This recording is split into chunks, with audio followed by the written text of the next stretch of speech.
বিসমিল্লাহির রহমানির রহিম। আমি রুবেল জামান আপনাদের স্বাগত জানাচ্ছি ইউটিউব মার্কেটিং নিয়ে আমাদের প্রথম পর্ব how to create a YouTube channel. আমরা একটা ইউটিউব চ্যানেল কিভাবে ক্রিয়েট করব সে বিষয়ে আমরা আজকে আলোচনা করব। তো দেখেন যে একটি ইউটিউব চ্যানেল ক্রিয়েট করতে গেলে আমাদের অবশ্যই একটি জিমেল অ্যাকাউন্ট থাকা আবশ্যক। আপনারা অবশ্যই একটি জিমেল অ্যাড্রেস লগ ইন করে আপনারা একটি ইউটিউব চ্যানেল ক্রিয়েট করবেন। ইউটিউব চ্যানেল ক্রিয়েট করতে গেলে আমাদের প্রথমে অবশ্যই youtube.com-এ লগ ইন করতে হবে। তো youtube.com-এ লগ ইন করতে গেলে যে জিমেল অ্যাড্রেসটির প্রয়োজন হয়, আপনি অবশ্যই একটি জিমেল অ্যাকাউন্ট ক্রিয়েট করে নেবেন এবং আমরা আপনার চাইলে সে বিষয়টি আমরা পরবর্তীতে আলোচনা করে করতে পারি। তো আমি আমার ইমেল অ্যাড্রেস রুবেল জামান .ict এই ইমেল অ্যাড্রেসটি দিয়ে গুগলে লগ ইন করতেছি, গুগল অ্যাকাউন্টে লগ ইন করতেছি। তো দেখেন এরপরে আপনার log in password like mail, আপনি ইমেলে যেভাবে লগ ইন করছেন ঠিক সেভাবেই আপনাকে এখানেও লগ ইন করতে হবে। তো বা সাইন ইন করতে হবে, গুগলে সাইন ইন। তো ইউটিউব এখানে লগ ইন হয়ে গেছে। আমরা এখন ইউটিউব অ্যাক্সেস পেয়ে গেছি। আসলে ইউটিউব অ্যাক্সেস পেলে যে ইউটিউব চ্যানেল ক্রিয়েট হয় তা নয়। ইউটিউব চ্যানেল ক্রিয়েট করতে গেলে অবশ্যই আমাদেরকে মাই চ্যানেল অপশনে গিয়ে মাই চ্যানেলে ক্লিক করতে হবে এই মেনু বার থেকে। তো এখানে মাই চ্যানেলে ক্লিক করে দেখেন যে রুবেল জামান দেয়া আছে। তো আমরা আসলে একটি চ্যানেল যেহেতু ক্রিয়েট করবো, তো আমরা সেক্ষেত্রে আমার পছন্দ মাফিক যে চ্যানেল হবে সে চ্যানেলের নাম আমি দিতে পারি, বা আমি এভাবে দিতে পারি ইউটিউব মার্কেটিং প্ল্যান, সে নামেও আমি চ্যানেল ক্রিয়েট করতে পারি। টিম প্ল্যান, আচ্ছা এখানে আমরা এটাকে সুন্দরভাবে ইউজ করতে পারি। তাহলে প্ল্যান বাই রুবেল জামান, একটা মজার বিষয় দেখাবো। দেখেন চ্যানেল ক্রিয়েট হয়েছে, ক্রিয়েট চ্যানেলে ক্লিক করা মাত্রই আমার কিন্তু একটা চ্যানেল ক্রিয়েট হয়ে গেল। তো এখানে আপনারা চাইলে এই চ্যানেলের দেখেন একটু আগে কি ছিল আর এখন কি হলো, আমাদের বলা যাচ্ছে যে একটি চ্যানেল ক্রিয়েট হয়েছে। আমাদের চ্যানেলের নাম হচ্ছে YouTube marketing plan by Rubel জামান।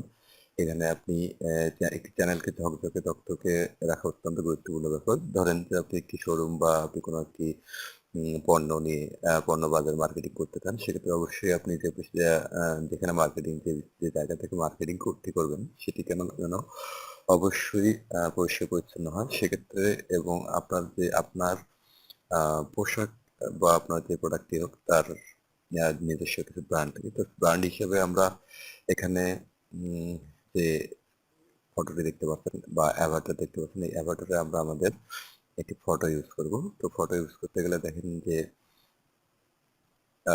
আমাদেরকে এখানে ক্লিক করে আমাদেরকে গুগল প্লাস বা গুগলের ওয়েবসাইটে নিয়ে আসবে।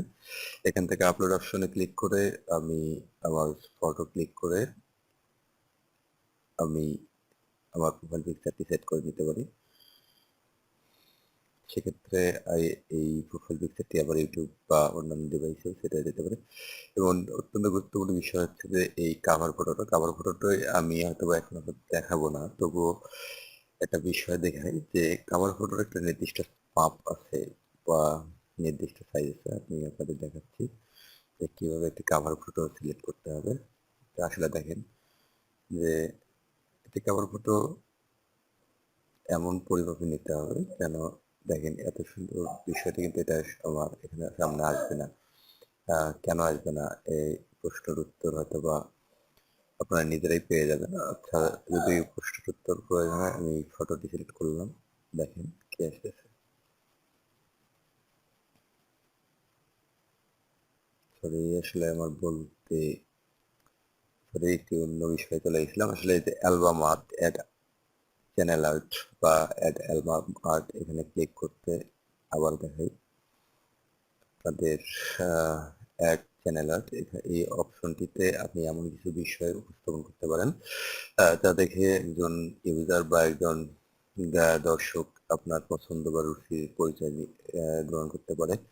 এখান থেকে আপনি এমন একটি ফটো সিলেক্ট করবেন যে ফটোটি আপনি নিজের ফোন পিসি থেকে আপলোড করে নিতে পারেন আপনার পিসি থেকে। তো সেক্ষেত্রে আপনাকে এখানে একটি সাইজ দেখিয়ে দিয়েছে, দেখেন। যে আপনি যে ফটোটি আপলোড করবেন সে ফটোটির সাইজ যেন অবশ্যই 2560 থেকে 1440 গুণন 1440 এই ক্ষেত্রে হতে হবে। এবং আপনি যদি আপনি এই বিষয়ে অবশ্যই নিজস্ব প্রযুক্তি বা নিজস্ব চিন্তা ভাবনা প্রয়োগ করে এই ফটোটি অবশ্যই ইউজ করবেন। সেক্ষেত্রে আমি যেহেতু সময় কম, সেক্ষেত্রে আমি কিভাবে এই গুগল থেকে প্রদর্শিত যে বিষয়গুলো সেটাই আপনাদের দেখাচ্ছি। ধরেন যে আমার এইটাই ইমেজ ছিল। আপনি এমন একটি ফটো ইউজ করবেন যেটি টিভিতে যদি কেউ ইউটিউব দেখে সেক্ষেত্রে এই সাইজ আসতে পারে, এরকমই লাগবে। যদি কেউ ডেস্কটপ ইউজ করে এমন দেখাবে, কেউ মোবাইল ইউজ করে তো সেক্ষেত্রে এমন দেখাবে। এক্ষেত্রে সিলেক্ট করে আপনি আপনার সিলেক্ট করে নিতে পারেন এবং দেখেন যে কত কেমন সুন্দর লাগতেছে। আপনার ইচ্ছে মতো আপনি আপনার চ্যানেল আর্ট বা আপনার প্রোফাইল পিকচার আপনি চেঞ্জ করে নিতে পারেন। এখানে আপনি চ্যানেল ডিসক্রিপশনটা আসলে কি? চ্যানেল ডিসক্রিপশন আপনি একটি চ্যানেল সম্পর্কে তথ্য গুগল আপনার কোনো কন্টেন্ট কখনো দেখবে না বা দেখে না।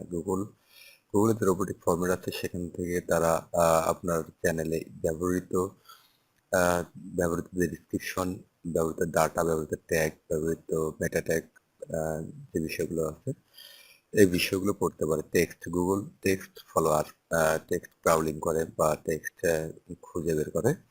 যদি আপনার চ্যানেলে কি আছে গুগল সে বিষয়টি জানতে পারে। বা আপনি এখানে ইউটিউবের সার্চ বার আছে, এখানেও সার্চ ইঞ্জিন ধরে নেয়। তো সেক্ষেত্রে আপনি এমন কিছু ডিসক্রিপশন ইউজ করবেন না যেগুলো অপ্রাসঙ্গিক বা আপনার চ্যানেলের নাম বা আপনার চ্যানেলের বিষয় সেটা অপ্রাসঙ্গিক বা আপনার যে টপিক বা যে পরবর্তীতে ভিডিওগুলো অ্যাড করবেন সেই ভিডিওগুলো সেটা অপ্রাসঙ্গিক হয়। এমন কিছু ডিসক্রিপশন ইউজ করবেন যে ডিসক্রিপশনগুলোকে ফলো করে আপনার পরবর্তী ভিডিওগুলো আপনি আপনি আপলোড করবেন এবং আপনার আপনি জিনিস বা যে টপিক নিয়ে কাজ করবেন সে টপিকগুলো সম্পর্কিত বিষয়ে এখানে আলোচিত হবে। যেমন আমি আমার চ্যানেল ডিসক্রিপশনে লিখতে পারি যে YouTube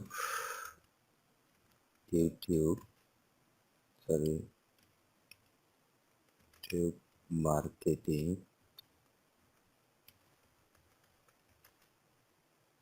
is a part of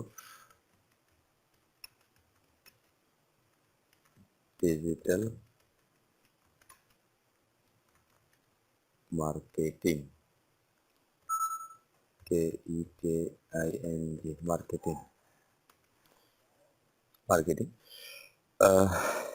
এখানে আপনি যে বিষয়গুলো নিয়ে আলোচনা করবেন, যে বিষয় আপনার চ্যানেল, অর্থাৎ আপনি বলতে পারেন যে আপনি যখন কোনো পণ্য বাজারে বিক্রি করতে যান তো সেক্ষেত্রে যে মার্কেটিং বা বিজ্ঞাপন করেন সে বিজ্ঞাপনের যে লিফলেট, হ্যান্ডবিল বা আপনার মাইকিং, টিভি বিজ্ঞাপন যাবতীয় বিষয়গুলো যেমন ঠিক তেমনি ডিসক্রিপশনটি তেমনই গুরুত্ব বহন করে। এবং এই বিজ্ঞাপন থেকে প্রাপ্ত তথ্য গ্রহণ করে গ্রাহক যখন আপনার শোরুমে আসে তখন সেই প্রোডাক্টগুলো হবে আপনার আপলোডকৃত ভিডিওগুলো। তো আজকের মতো আমরা এতটুকু বিষয় নিয়ে আলোচনা করলাম। আগামী পর্বে আমি দেখাবো যে একটি চ্যানেলকে কিভাবে অর্গানাইজ করতে হবে, একটি চ্যানেলকে সাজাতে হবে এবং সেই চ্যানেলটি যেন ঝকঝকে তকতকে হয় সে বিষয়টি আমরা আপনাদের সঙ্গে আগামীতে কথা বলবো। তো ভালো থাকবেন। আসসালামু আলাইকুম। পরবর্তীতে আবার দেখা হবে। ভালো লাগলে লাইক, কমেন্ট বা আপনি শেয়ার করে দিতে পারেন। যদি এই বিষয়টি কারো অজানা থাকে সে জেনে তথ্য নিতে পারে।